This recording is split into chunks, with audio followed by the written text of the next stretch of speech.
All right. Good Well, morning.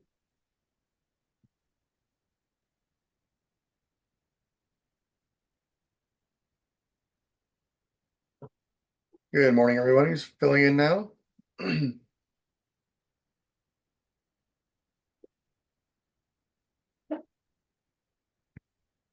We'll give everyone just a couple minutes to get in and get situated. So if you're in the way, if you're already waiting now, feel free to go grab some coffee and um, do what you need to do. Get started here in just a couple minutes. Thank you guys for coming in today.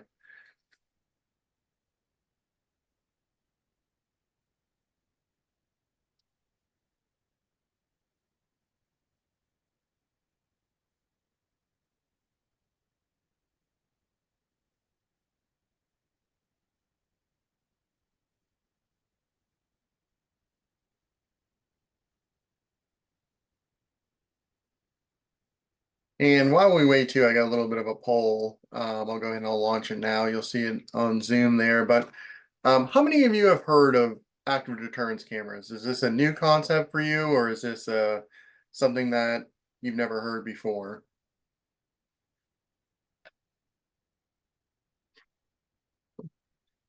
Pretty good mix so far.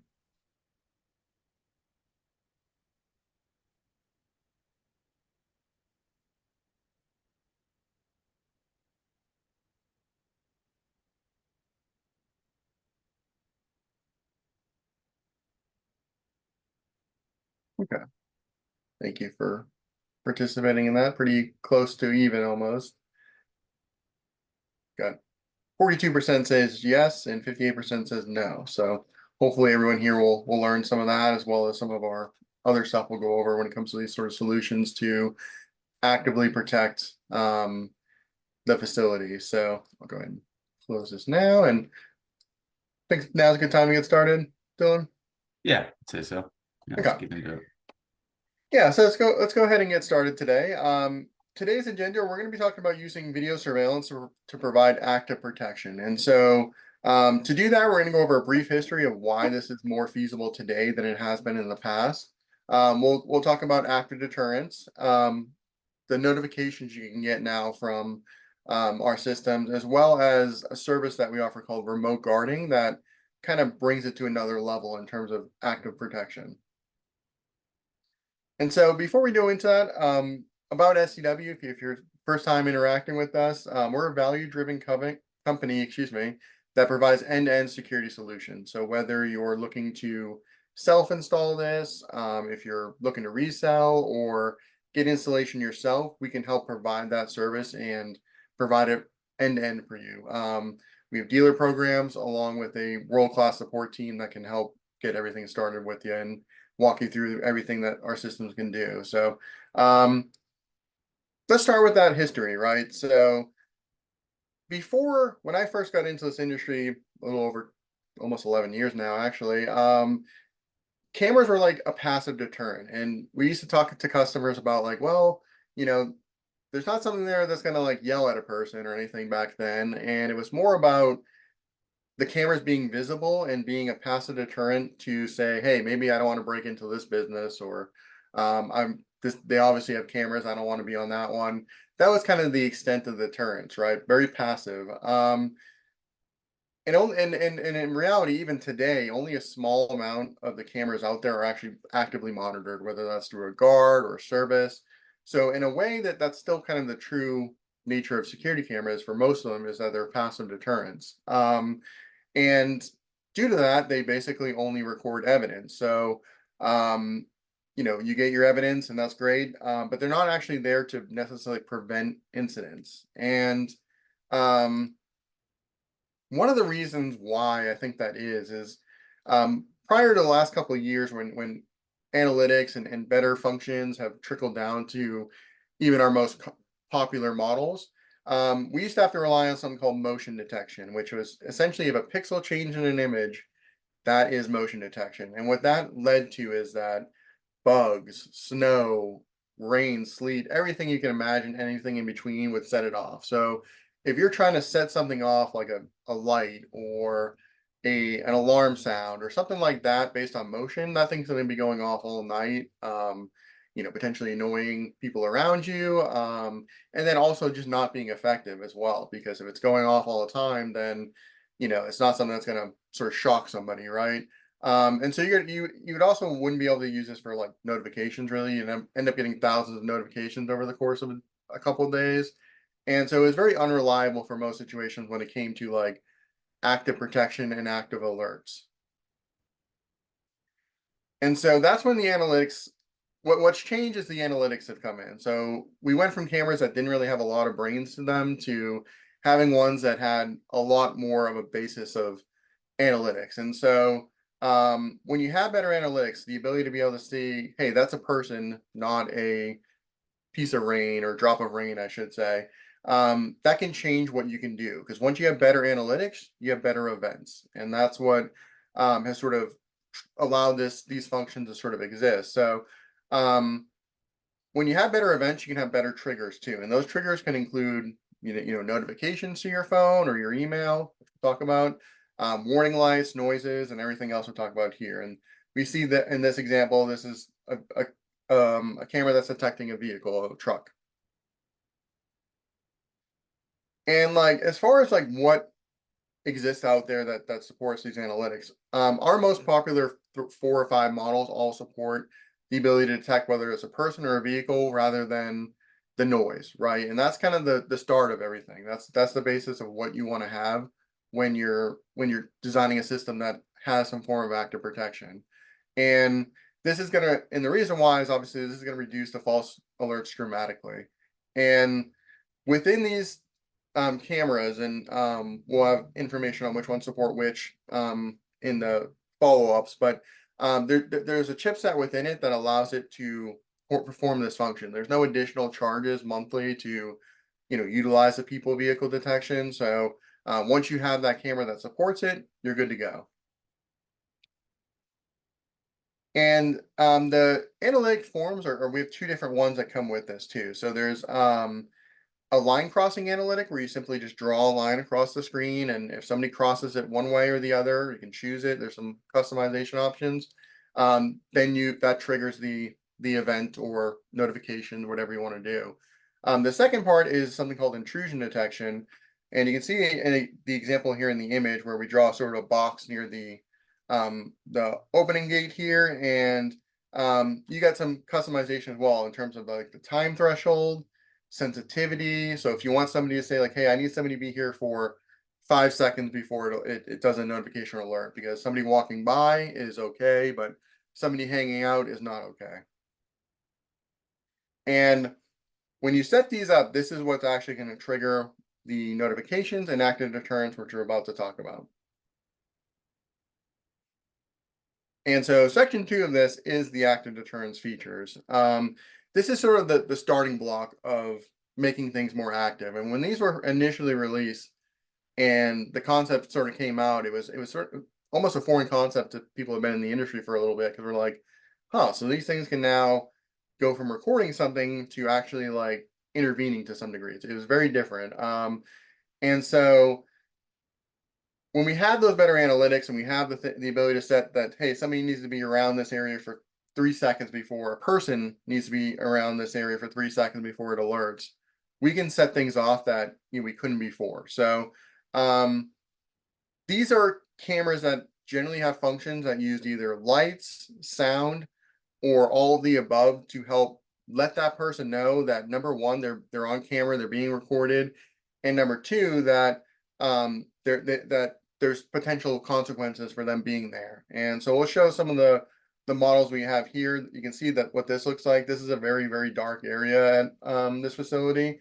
And you can see how well lit that gets, and you can even see over here how dark it is in the areas where the light doesn't reach. So if you're walking around there at night and you're kind of looking around for things and you see that go off, it's going to be pretty jolting. And the one that's actually doing that is one of our models called the Lookout Mini. This is a short range PTZ, but its big ace up its sleeve is the fact that it is probably our best active deterrence model. And what it offers is both a red and blue strobe light, which we see here on the top. It does the white light, so it illuminates the area. It goes from doing infrared to doing white light, to both give you color night vision as well as giving an alert for that person to know that, hey, they're on camera now. And then it also has audio warnings, so there's a speaker built into it that can yell things, and I'll show a little bit more about that in just a second here too. So here's actually a video of what that looks like when you're walking around at night. You can see how dark it is. The camera alerts there, and I'm not sure if you guys can hear that, but it's giving audible words to tell the person near there to leave. So I'll play that one more time.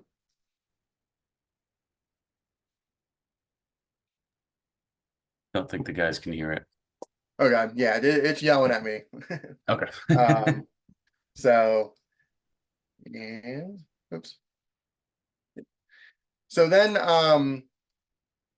that's probably our most effective one, because you do have that blue and red strobe light. The speaker's very loud on it as well.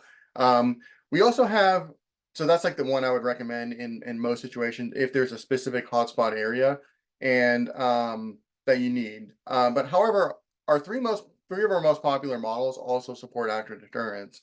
So that's the Warrior 8.0 V3, the Paladin 8.0, and the Deputy 8.0 V4. These are general use fixed lens cameras. These are, again, our three most popular models. I think up 1, 2, 3 maybe, or 1, 2, 4 maybe.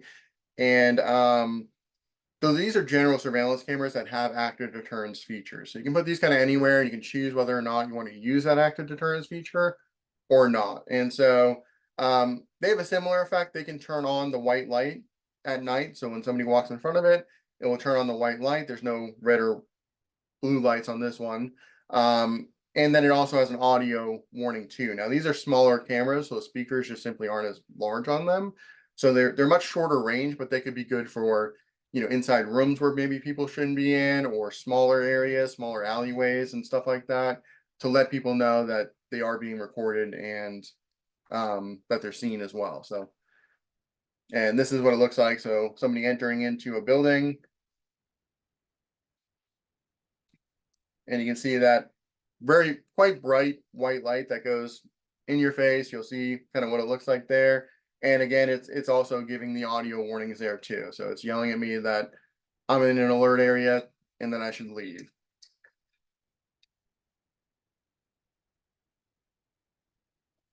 And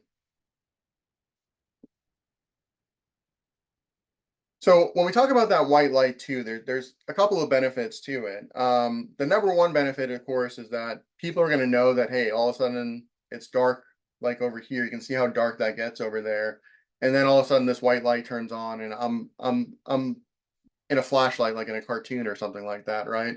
And so that lets the intruder know that, hey, they're on camera, they're being watched, and they're that it's getting real for them now. The other part of that is that you can actually get color video out of when the white light turns on, and there's sort of two modes that we can do.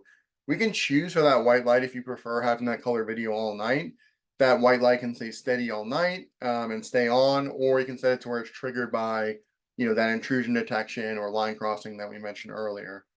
And so this is sort of what it would look like in the difference in terms of, on the left here is traditional infrared, and then on the right is when the white light's turned on. So you can see, this is the same day, same everything, and you can see like, okay, the difference is I can see what color shirt I'm wearing, what logos are on here. I've got a better picture of, who this is, which obviously me, but whereas this one over here, no idea what color shirt, pants, anything like that. You don't have any color details. And then, face details, you get a pretty good look at their face, but there's obviously with not being able to necessarily see as much detail as you get with color night vision. So it can be a good benefit for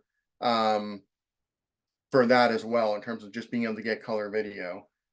So another aspect of white light I should mention too is that traditionally, or typically I should say, in most situations, the more light, the better visibility you get. People love, if you're somebody's targeting an area, they don't want to be in an area where there's tons of light, right? They want to be in darker areas. They want to go through catalytic converters when it's dark out and there's not a whole lot of light near there. So the more light you have, the more it acts as a deterrence as well. So so white light's an important part of the active deterrence package. Another camera we offer too, this is a really unique one. This is a PTZ that has both a fixed lens camera at top that does have a white light that's constant at night, so it keeps the area well lit and gives you color night vision. And then it also has a PTZ on the bottom here, and this only needs one cable. It's a really cool model, but it also has some active deterrence because it has a built-in speaker and a flashing white light option too. And we'll show what that kind of looks like here. And you can see we've already got the white light on from the top sensor there, and then the bottom one sort of flashes at you, and then you got the audio notification telling you to leave as well. So this is a good one to have for overall parking lots, general coverage anyway. But adding an element of active deterrence is another bonus for this model. So and so with active deterrence, some tips and tricks to this. You know, for the most part, there's like 10 or so different pre-built in audio warnings that are, pretty generic, right? You can actually go into the camera software and actually choose to upload your own file to do this. And so we really recommend this because the audio warnings, that if it's generic and everything like that, they can be effective, but it's a lot more effective when you personalize it. So if you say, hey, you're trespassing, please leave now, or I will call the Asheville Police Department. So we're in Asheville, the person there is breaking in is in Asheville, and they're gonna know that this is something that's a little bit more personalized than saying just, hey, leave or please leave or whatever you want to say for that. So you can say things specifically like, hey, this is John Smith's tractor supply. You are here after hours, leave, or you will, you're trespassing. Kind of just personalize it and make sure that something is there that um that can do it. And I think Tony's got a question. It says, can you show us how to upload the audio files? I know there's an option. We can send out a guide, and you can also reach our support team that so we'll put that out as a follow-up to give you a quick guide after. It's just you have to log into the camera itself, and then there's in that section there's like an audio upload. Most of them support MP3 files, so you can just record one from a website or on your phone or whatever. And I think one of them only supports like a PCM file, which you can then convert from an MP3. So it's not too difficult, but our support team's there to help as well. So um, and then the other part of that too is that you want to set the time right. So when you are doing these active deterrents, they're on a schedule. So you can do it, say, from you close at 8 p.m., you want to set it from 9 p.m. to 9 a.m. And you can set it to whenever you want. You don't want this to necessarily go off all day when people are walking around and scaring, customers, employees, etc. So you can set this to a schedule, and the schedules are actually also on a per day basis as well. So for example, if you're closed all day on Sunday, you can have it set to where it is off all day on Sunday if you wanted to. Just it's completely customizable with that as well. So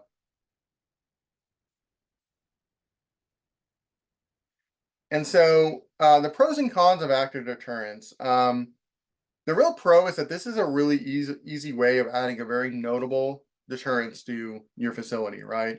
Um, Especially with that Lookout Mini model that we've kind of mentioned a couple times. This is a model that is very, very obvious that you've been seen, you're being recorded, and hopefully that person thinks they're also being watched, right? It can also be utilized with the push notification we're about to talk about here too, to also give you the ability to know when somebody's potentially there as well.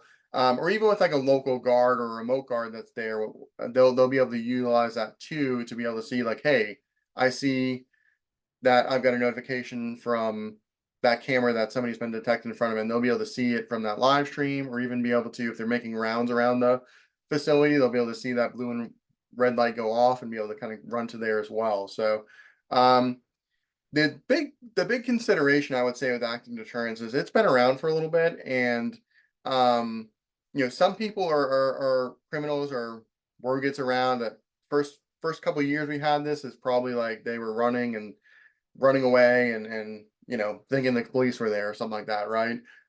Whereas like now people sort of understand that these are sort of automated things, especially if you've got that automated audio, which is why that personalizing the audio, I think, is so important to this that they may know that, hey, this is the same thing as any other camera. It's just sitting there recording me, whatever. I don't care. So some may be wise to it, which we can talk about when we talk about remote guarding. Some of the differences there too with that service. So before we get into the notification aspect, does anybody have any questions about active deterrence or anything like that so far?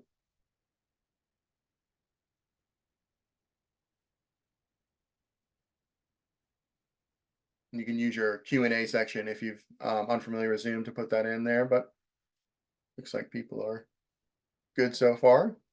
Feel free to put in your questions whenever as well. I should have mentioned that earlier, but put in any questions anytime and either answer it when we have a chance or near the end if that's possible too. So, but yeah, let's move on to the notification section. So, active deterrence lets the person on the ground know that they're being recorded and they're being watched, right?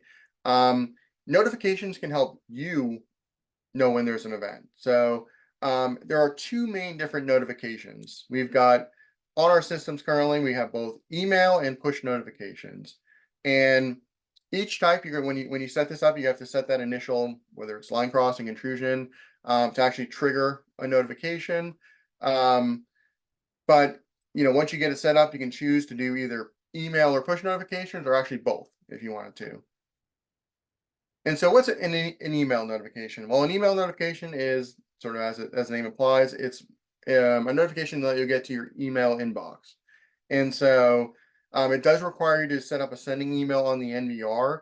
So you're sort of providing both the sender and receiver. Sometimes it can be the same address or whatever. And it emails an alert. So you'll get an email that says there's been intrusion detection at 10:30 p.m. And you can choose to also attach 3 images to an email as well. So that way you've got thumbnails of what's going on. Um, Generally, these are very fast. And, because basically the NVR is acting as like an email server, it's also generally very reliable. But that's going to depend a little bit on the email service. Sometimes they have delays and issues potentially getting out there as well. So to keep that in mind. The other aspect, which is through our SW Go application, is push notifications. So when you have the SW Go mobile app and you set up your system on the Star for Live cloud, which we'll have more info on as well in our post email for this, you can set up to where you get notifications like you can see here on the phone that says, there's been intrusion detection on the warehouse. And when I click that, I can choose to either quickly go to live view or playback from there. So that gives you a quick link to see, okay, if it's something that I'm just sitting there and I get my phone and I see that while I'm browsing and I click it and I can immediately go to live view and see what's going on. If it's something that I didn't see, if I left my phone on my desk and I went out to make lunch or something, I can go ahead and I can click playback and see what happened through that event without having to go through the playback module and find the time manually. It just brings you straight to there. So there's a real benefit to that versus the email, I think. So when the email, you just get a time and you have to sort of manually go to there if it's after the fact. Whereas this allows you to get to there. There's an alarm section within it. And then on the actual phone as well, the SCW Go mobile app, you can actually schedule when you want those, or you can turn them off on demand too. So if you're, you had somebody maybe going around the facility or something like that, and you really want to put things on for tonight, you can do that. And then, if you realize that person maybe isn't coming back or anything like that, you can then turn it off if you want to as well. So all of this is available within the mobile app. You don't have to go once you actually set up those BCA analytics and everything. You don't have to go and schedule this from, your NVR. You can do everything from the mobile app basically to choose when and how you get notifications. So, before I go too much further, push notifications are an awesome option to get that notification, right? You'll know when something's happening, you can choose when it's happening, etc. And I'd say the only downside to push notifications are, they are built based on the same push notifications that you get for everything on your phone, right? So, if you have a lot of stuff that's popping up on your phone all the time, it could kind of be easy to miss that kind of stuff. Same thing to a degree with email. If you get a million emails a day, might be easy to miss as well. But in terms of push notifications, one of the biggest questions I have, because we'll have these conversations with clients in terms of like they've had vandalism, they've had theft, they've had major things that affect their business, and they want to have more active protection. And we usually walk them through. Okay, here's active deterrence, and that's a potential thing. The push notifications, then you can get alerts. And then usually get to a point where I sort of have to ask the question of like, okay, push notifications, we got all this set up, great. Who is answering that notification at 3 a.m.? And usually they kind of go, that's a really good question. I don't want to be the one that's on call. I don't want to be the one that's, on call 24/7 if somebody's there. And the answer really after that I we go into is, well, how about a professional remote guard? And with push notifications, you're on call. So at 3 a.m., a camera detects a person. First off, you probably are sleeping, right? Is that notification sound going to wake you up? Do you want to be woken up? Are you going to be able to call the police and kind of figure out what's going on from a dead sleep? And then what happens if you miss it? So you don't hear the notification sound that you set up, and you miss that event because you're sleeping. What damages can occur? A lot of these things, especially for commercial, it's going to be all overnight stuff.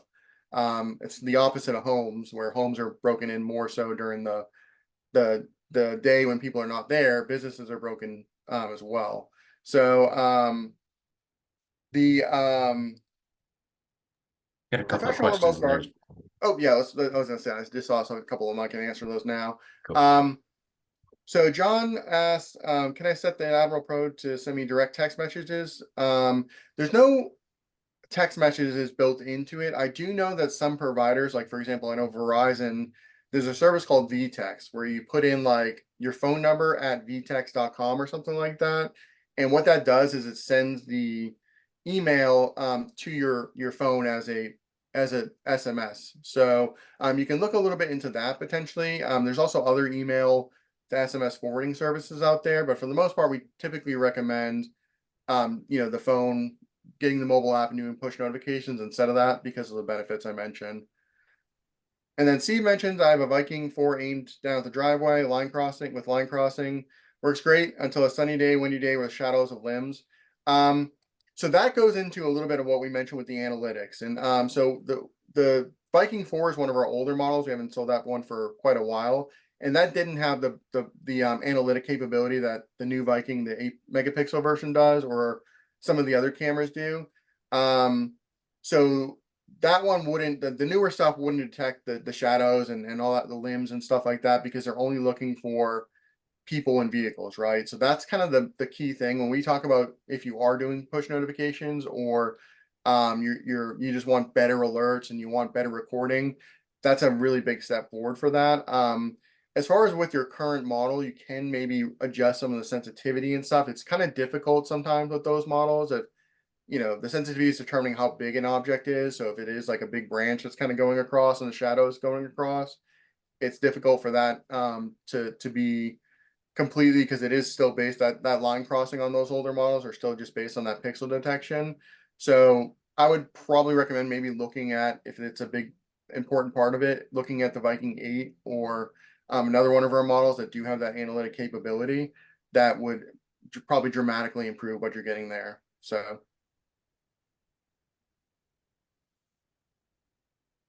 all right, thank you guys for the questions.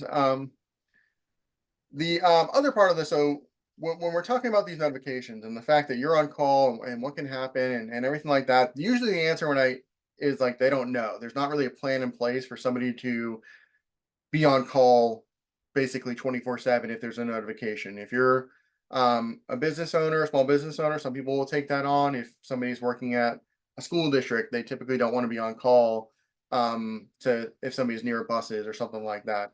So we've partnered with a company that provides professional remote monitoring, remote guard services. And so what this is a service that monitors your cameras for those same events, right? So they're going to go in, they're actually going to set this up. You don't have to set up anything, they'll do it all for you. And when there's an event, there's professionally trained US based guards that that watch that video, right? So the video comes up, there's a person here, and they're going to use threat detection to determine if that person's, just somebody who's walking past your business, or if it's somebody that's, grabbing a hammer or backing up a truck or something like that. And they can perform, multitudes of responses. This is a very customizable service, but typically people can either dispatch the police, they can call guards to perform, a two-way audio conversation, which we'll talk about. And then they can dispatch a local guard and much more. They can call you, whatever you really prefer.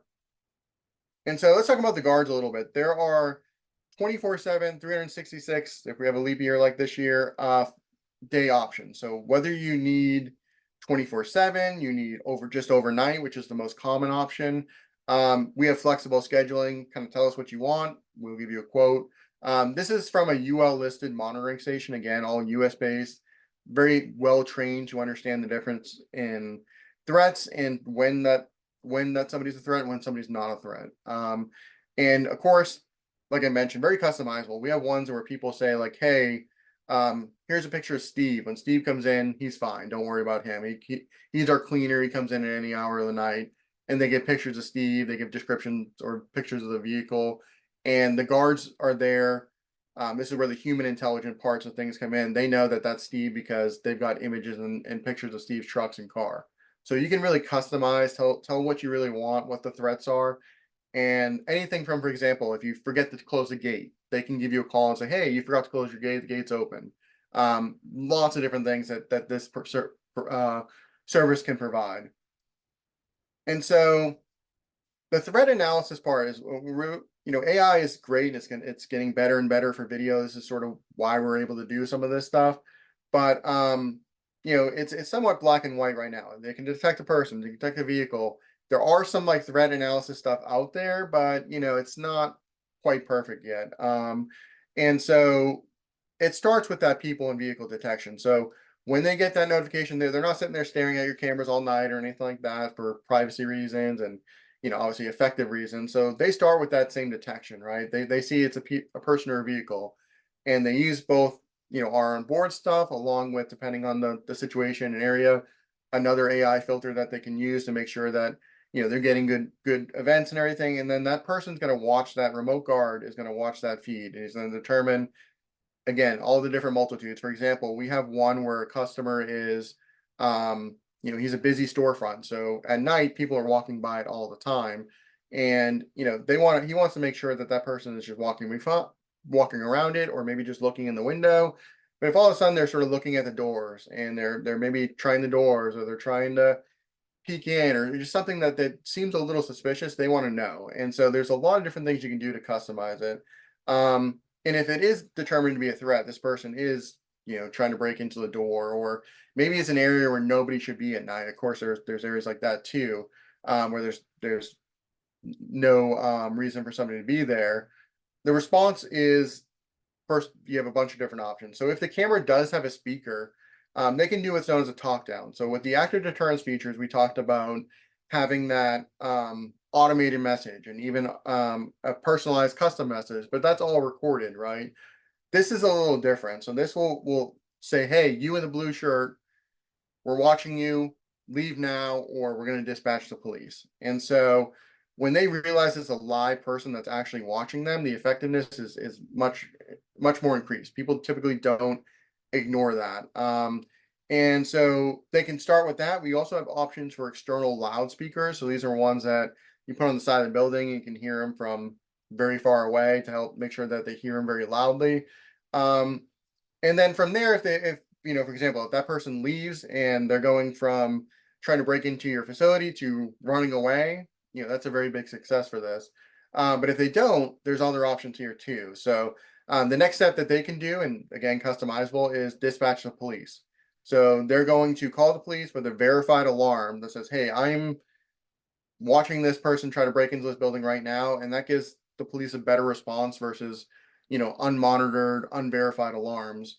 And so the police could arrive there and apprehend that person. The other option too, of course, is if you don't want to dispatch the police, some people prefer not to, If you have a local guard or a guard service that patrols a parking lot, something like that, you can let them know. And there's also call tree options. So if you want to go through and say, hey, call Steve first after, call James after, call Dylan after. You can set that up and everything. And then there's incident reports as well. So they're gonna say like, hey, at 3:30 in the morning, somebody was trying to get into the door and we dispatch police, and you'll know about it in the morning if you prefer to. So you can choose not to be woken up in the middle of the night if you prefer. So let's put this in action. I've described a lot of it. I've got two clips here. Each is a real world incident, and some audio, which I guess you guys can't really hear too well, has been changed here to protect the info, but I'll describe it and show you what's going on. And so this first one is a car dealership, and at night they have some unauthorized access. It's kind of a group of looks like teenagers that are going in, and they're investigating. They're getting into this car, which is unlocked, and after a little bit of time, I think it's like about 30 seconds or so, the talk down functions begin. Leave now. Police have So been dispatched and are on their way. they told them to, hey, you're being watched. If you're unauthorized, the police are going to be dispatched, and you can see the result. They run away, and they don't go and steal that car. So we'll do that just one more time here. You have So entered a secure area. You are not authorized. Leave now. Police have been dispatched and are on their way. so talk down functions begin. They hear them, run away. Always like that this guy kind of runs the wrong way and then kind of has to go back. So it's pretty funny, but again, like what in this clip, um, the trespassers were called out by an external speaker. They basically stopped immediately what they were doing and ran away, and that possibly prevented that vehicle from either being completely stolen or vandalized, and all other things that could happen with this. And this is all while the clients at this car dealership are sleeping soundly. They don't have to worry that they know somebody's watching it, and they can choose to be like, hey, they wake up in the morning and they see their email and they get an event report that says, hey, at midnight last night, group of kids came into the vehicle and we scared them away with um, the talk down functions. So really a great example there too. So clip number two is also actually a car dealership. This is one of the key places because with remote guarding, especially, I should mention that any situation where you have outside assets or you have things like equipment or something that is living outside that really traditional alarms can't protect. Traditional alarms can't really protect all these vehicles. They can't protect the components from the wheels, the tires, the catalytic converters and everything like that are very commonly being stolen. Um, so the remote guarding gives you eyes and the ability to actually protect things that were almost unprotectable in the past without physical guards patrolling and all that. So yeah, this is another car dealership, and you can see this is people are literally stealing the tires off the cars and the wheels actually off the cars. So tires and wheels, and they're wheeling away. In this case, they did do a talk down, but they sort of ignored it, right? I'm not sure if maybe the speaker was too, they might have been having a little bit of quiet speaker or something like that, but they just didn't respond to it. And so they dispatched the police. And you can see at this incident actually started at about 9:35. And then if we go forward here after it's 9:42, and you can just off camera here is the police arriving. You can see they get down and they're going to be apprehended, and we'll see the police coming other side here too as well. And so they get arrested. They prevent the loss of however many tires and wheels that they'd have to replace for those vehicles. And so forward here, the guard reaction in this case was in seconds, right? The police got dispatched. The suspects were apprehended. This was actually less than 8 minutes from start to finish, from when they were detected to when there was actually an apprehension. And again, that's an example of that verified alarm. Once they knew that, hey, I'm looking at this live, I'm seeing them move these tires and wheels across. It was, all hands on deck for that. And again, this is all while that client is sleeping very soundly. So um, the remote guarding service is really great at But being able to see those things again while you're just you can have an instant report in the morning. So how does that compare to like a remote? How does the remote guarding service compare to a local guard, right? So, if you've got a local guard, that's great. You're probably paying anywhere from 20 to 50. I've heard people are paying $60 an hour now for that. Um, and that's likely anywhere between 15 to $20,000 a month for a local guard. And um, not that guards are, not something you shouldn't have, but a guard can only be in one place at a time. So, like for example, if you have somebody, a lot of them they're patrolling around the parking lot all night, and while they're driving the car, they don't really have the camera ability to really appreciate the cameras as well, right? Obviously, you probably put a tablet in there or something like that, but it's not the same as somebody actually sitting at a desk and looking at the cameras or getting those notifications and everything. And then the other part of that too is somebody's driving around, you're only going to be able to see them. It's like a clock, right? If you're driving around there, if somebody's breaking in over here, then they may be 20 minutes before getting back to that point. And so, even if you have a local guard, remote guarding can give your local guards eyes. So, they can be like, hey, local guard, we just saw somebody break, somebody's over here looking at the doors at, over there. And they can turn their car around, go back to there, and be able to confront that person or scare them away or whatever the procedure is. So what is the brass tacks of all this too? So we were talking about local guards, remote guarding. What does this actually cost? So remote guarding is charged based on the schedule. So typically the most common schedule is an overnight schedule, which involves unlimited events. So that whether you have 2 people a night or you have hundreds of events over the course of a month, it's overnight for 12 hours shifts. So from, for example, 8 to 8 or 7 to 7, whatever you want to do. That's going to cost $85 per month per camera. And so when you look at the math on that, that equals out to being less than $3 per day per camera. So it's like less than a cup of coffee from Starbucks now. And it is customizable. So we have 24/7 options. We've had schools that requested to watch them if there's any kind of fights or violence or anything like that, to be able to alert school resource officers and administrators to there's a fight occurring. And there's also event-based options too. So if you're a facility that has like a gate and it's closed down at night, and unlimited is probably something that might be a little bit overkill, we can do it based on, say, hey, you have 100 events per month, and that will actually bring the cost down as well. You can talk to our sales team about that. And then if you have a very large system, so once you get above like 20 cameras or something like that, you can actually it will actually lower the cost of every camera that you have after that. So if you're a facility that has 30 cameras or something like that outside and you want to monitor all of them, it's going to be significantly less than $85 per month per camera. So once you get into those larger ones, certainly reach out to our security experts and our sales team, and they'll be able to kind of give you an accurate quote on what that can look like. Because most likely it'll actually be lower than even the $3 per day per camera. So, and last kind of thing we'll talk about here is just the conclusion on remote guarding. I think this is the most effective way of utilizing your cameras to actively protect your facility. It's going to cost significantly less than either getting a local guard or potentially adding a second one in some situations. And even if you have a local guard, it also can really benefit them by giving them eyes and insight that, one person can only do so much, right? And the flexibility of it too, I should mention, is like you can set it to certain hotspots too. So you don't need to have all your cameras. You can choose to have 2 or 3 cameras on your alerts on the remote guarding service, whereas the guard maybe looks at the rest of them or something like that.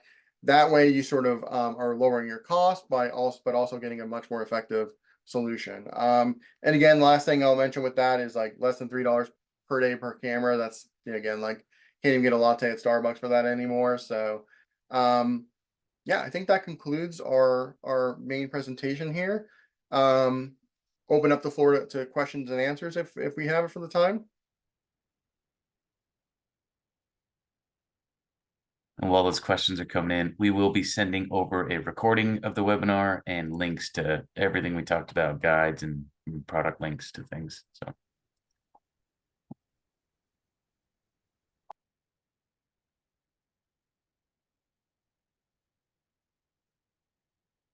Any questions so far, but we'll give it just another minute, and then if not, we'll let you guys jump off. Thank you, Steve. Thank you everyone for arriving here today and spending this morning with us to learn more about this. As we wait for any more questions, I'll just kind of mention as well that if you have any questions, if you want to learn more, if you already have a system and you really want to go into some of these functions that you maybe didn't even realize exist, reach out to our support team. They can walk you through all this stuff. They can kind of sort of tell you best way of setting it up, best practices, go through the menus, everything with you. And then if you have a system, you don't have any of these functions and you're interested in adding things, if you bought an Admiral at any point in the last since 2018, actually, most of these things are compatible with it. So reach out to our sales team. You can add a camera, for example, if you wanted to with active deterrence. And then if you don't have a system at all, or you're interested in the remote guarding service, also reach out to our sales team. They'll walk you through what's the best options, be able to give you more specific quotes for that remote guarding service. So, we can definitely help make sure that um, part of the process of making these things active and more effective is having an expert that can really guide you in the right direction. So, um, how many phones can the mobile app work with? In terms of notifications, I don't know if there's actually a limit on that. I think you can have as many as you want. Each phone is set up individually, so you can set up different schedules or different cameras that you want to see per phone. So you just go into that menu and you enable it. When it comes to actually like viewing and stuff, that gets into like bandwidth and stuff, but typically a decent amount if you're looking at the substream and stuff. And then John asked, so with the cell phone app, I will alerted when an alarm is recognized, so I don't have to continually check my email, right? Yeah, exactly. So those notifications are come to you. They'll pop up in your notification. So whether you have Android or iPhone, they'll see them there, and you'll be able to get them as well. So yeah, absolutely. You can get those notifications, and there's no additional charges for either the Star for Live service that you need to sign up for with it, or if you're using the push notifications or anything like that. And then another question, can you use existing DVR with these active deterrence cameras? It depends on what kind of NVR you have. So like these are all IP cameras. So if you've got like an analog system, probably not. You'd have to get an NVR or a hybrid one. We do actually have hybrid DVRs that can do both analog cameras as well as IP stuff. So you may have to actually replace that. However, with IP cameras, they actually can do stuff on their own as well. So if you had this sort of a standalone system potentially with just a camera, you can actually set all the stuff on the camera itself if you wanted to. So, we'd be interested in learning more about that. Your type of DVR and system you have. Talk to our sales team; they'll walk you through probably the best options from there and the couple different options you potentially have. Steve, did I miss the demo on how to upload an MP3 to the PTZ Mini? I won't be doing a demo for that just because I'm actually remote right now, but I can send over a quick guide to you after and show you how to get into it. And if you want to as well, you can also reach our support team. They'll walk you through that too.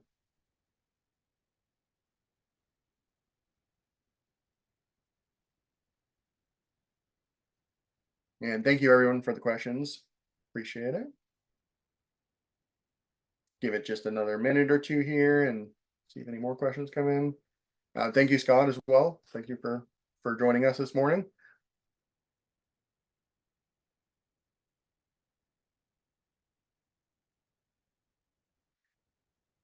Hope everyone's getting ready for the long weekend here. Oh yeah, forgot about that actually. I think I did too until now, basically. But I'm like, oh, Monday we're off. So, yeah, looks like we may not have any more questions. If you do have any other additional questions that you're thinking and they go, hey, well, I wish I asked that. Again, reach out to our support team or our sales team. They'll walk you in the right direction and be able to answer any questions you have as well. Yeah, I'll just end this with thanking you guys for taking the time out today to go through this. And again, reach us with any questions or anything that you want to know about this to learn more. And if you have a specific situation, let us know. We can really make sure that we're providing the best solution for you to make sure we can do our best to help prevent incidents, theft, vandalism, versus, you know, sort of just recording it with great clarity and all that fun stuff that we usually do. So, yeah, Dylan, do you have anything else you want to add before we close this out? I think that's about it. Expect an email from either your account manager or hello@GetSCW with recordings and links to things. And yeah, reply to those emails, or if you have any additional questions. And like James said, support's always there. Your account manager's there if you're a customer. And yeah, that's it. All right. Well, thank you again, and have a great long weekend if next couple of days here. So take care. Thank you. Bye-bye. See you guys.